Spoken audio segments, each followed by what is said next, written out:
இப்போ நம்ம பார்க்க போகிறது பார்த்திங்கன்னா எக்ஸசைஸ் 2.3ல் 5th சம் பார்க்குறோம். கொஷின் பாருங்கள். What is the time 100 hours after 7 AM? 100 hours கழித்து இப்போ 7 AM, இன்னும் 100 hours கழித்து என்ன டைம் அப்படிங்கிறது தான் கேட்டிருக்காங்க. நம்மளுக்கு ஒரு நாளைக்கு தெரியும் 24 ஹவர்ஸ்ன்னு சொல்லி. ஸோ ஒவ்வொரு 24 ஹவர்ஸையாக 100லேருந்து மைனஸ் பண்ணி அதுக்கப்புறம் பேலன்ஸ் எவ்வளோ வருதுன்னு பார்த்து அதை வச்சு நம்ம கால்குலேட் பண்ணுறதை விட இந்த கன்கரண்ட் மெத்தடில் நம்ம ஃபாலோ பண்ணும்போது ஈஸியாக சால்வ் பண்ணலாம். ஸோ டோட்டல் ஹவர்ஸ் வந்து 100 hours நம்ம கால்குலேட் பண்ணணும்.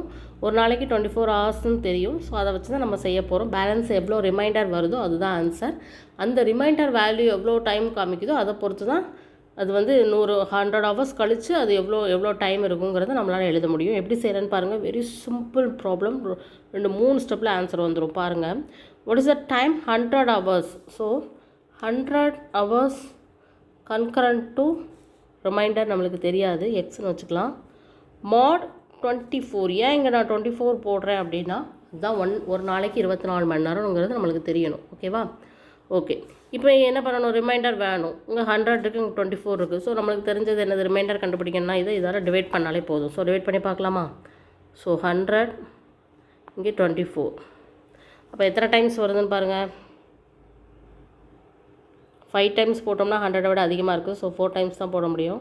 So 4 4s are 16, balance 1, 4 2s are 8, 9.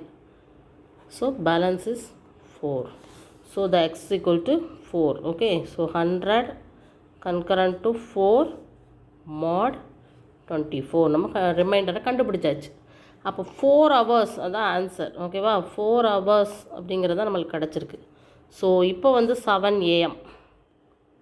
அப்போ 4 hours கழித்து எத்தனை மணி எவ்வளோ டைம் அப்படின்னா +4. ஓகே. அப்போ எவ்வளோ வரும்? 7ங்கிறது 8, 9, 10, 11. So the answer is 11 AM. அவ்வளோதான். எவ்வளோ ஈஸியாக இருக்குது பார்த்தீங்களா? நம்மளுக்கு வந்து பேலன்ஸ், அதாவது டிவைட் பண்ணி பார்க்குறோம். அதில் ரிமைண்டர் என்ன வருதுன்னு பார்க்குறீங்க, அதை ஆட் பண்ணிடுறீங்க. ஏன்னா இப்போ வந்து மணி 7 மணின்னு சொல்லியிருக்காங்க, காலையில் 7 AMனு சொல்லியிருக்காங்க. இதே 100 hours கழித்து என்ன டைம்னு கேட்குறாங்க. 100 hours கழித்து எவ்வளோ? 11 AM. ஓகேவா? இதுதான் ஃபைண்ட் அவுட் பண்ணியிருக்கோம். Very simple problem. தேங்க்யூ.